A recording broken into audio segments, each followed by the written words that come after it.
Let's take the story right back. When I was very young, I started getting interested in sound and stuff. My dad was really interested in hi-fi, so from a very young age, I was very interested in sound and manipulating sound. And we used to have a ZX Spectrum, and I used to kind of make bleeps and stuff on that. And the music production thing it started very young for me. I was probably about 9 or 10 by the time I got like my first kind of home studio set up. I had an analog synth, a Tandy mixer, and my computer, and I was kind of recording my mum singing and people playing instruments. And I think my first experience with electronic music was ambient music, and I started listening to that about 11 or something, 11, 12, and I think at the age of 13 I was introduced to my friend's older brother's acid house and rave tapes, and I really loved that stuff, and it was around that time that I knew that I wanted to pursue it as a career.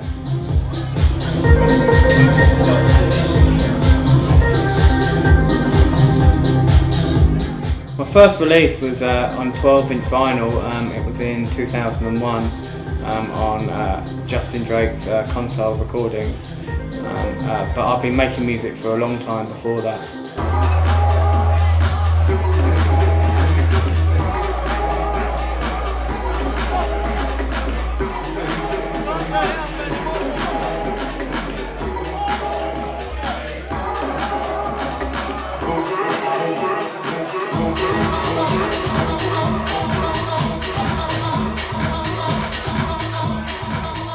No, I did it the other way around. I got into the music before I got into clubbing. I was into, like I said, the acid house, the rave. I was into that whole culture and that music before I was even old enough to get into a club or looked old enough to get into a club. So I kind of did it the other way around. I got into the music first, and then I got into the clubbing and all the trapping.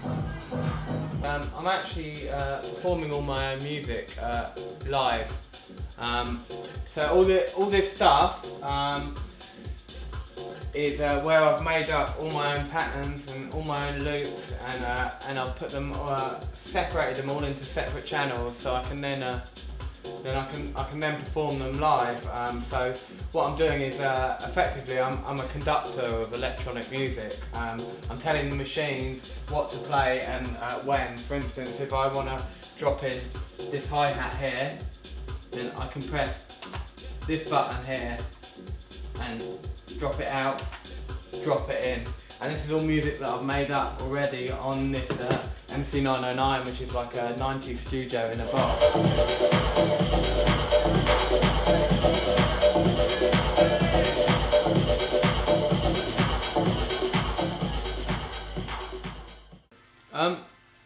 I think there's less in the UK, especially people that do it with the hardware as well. I think there's a lot more in Europe, but there are some good ones in the UK as well. So it's kind of it's rare, but it's not that rare anymore. When I first started doing it about 7 years ago, there's hardly any live acts in the kind of underground house and techno scene. There's a lot more in the kind of harder techno scene and psytrance and stuff like that. But in the underground house and techno, it was kind of quite rare.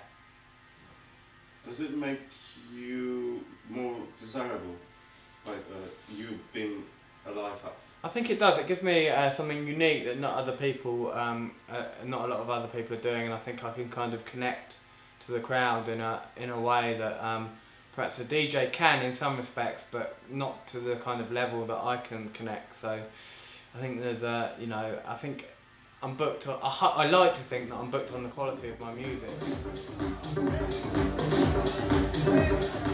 Well, I mean, at the end of the day, I'm here. I'm making dance music, and there's only going to be a small minority of people that actually understand what I do live.